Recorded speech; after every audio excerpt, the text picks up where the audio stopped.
Police अधीक्षक माननीय upper police अधीक्षक यांनी अवैध धंद्यावर कारवाई करण्याचे आदेश दिले होते। त्या अनुषंगाने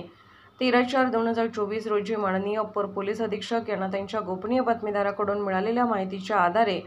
आटपाडी झरे गावाजवळ कुरुंदवाडी गावातील वगरे वस्ती येथील चौरे यांच्या जागेमध्ये असलेल्या पत्र्याच्या शेडमध्ये अर्जुन गावंड राहणार आटपाडी तालुका आटपाडी जिल्हा सांगली हा स्वतःच्या फायद्याकरता बेकायदेशीरपणे तीन पाणी जुगाराचा खेळ पैसे लावून खेळवत आहे अशी खात्रीशीर बातमी मिळाल्याप्रमाणे अपर पोलीस अधीक्षक यांच्या पथकाने पंचायत सोबत कुरुंदवाडी गावातील वगरे वस्ती येथे जवळ निगराणी करत असताना 84 पत्र्याच्या शेडचा दरवाजा खिडकीमध्ये लांबून पाहिले असता 3 गोलाकार टेबल 18 ते 20 इसम बसून जुगार खेळ खेळत असलेले दिसले।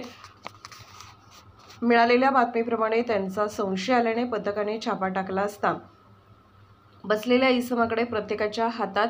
पत्त्याची पाने रोख रक्कम तेथेच टाकून सदरचे इसम तेथून पळून जाऊ लागले। त्यावेळी पथकातील अंमलदार यांनी काहीच ताब्यात घेऊन त्यांचे नाव विचारले असता मोहन लक्ष्मण खर्जे विभूतवाडी तालुका आटपाडी, सूरज पांडुरंग घोलप 22 वर्ष रहमतपूर कोरेगाव जिल्हा सातारा, सचिन काशीनाथ माने 42 वर्ष कायचौंडी तालुका मान जिल्हा सातारा, मारुती नामदेव मोटे 40 वर्ष वरकुंडे म्हसवड माणस जिल्हा सातारा, शंकर मारुती फडतरे 69 वर्ष सातारा, गणेश बाळाराव राठोड 50 वर्ष विभूतवाडी आटपाडी जिल्हा सांगली, उमेश सोपानगुरव 57 वर्ष वडझर तालुका मोन जिल्हा सातारा, विष्णू रामा माने 65 वर्ष। पथप्रमुख यांनी अंग झडतीचा उद्देश कळवून त्यांच्या आर्थिक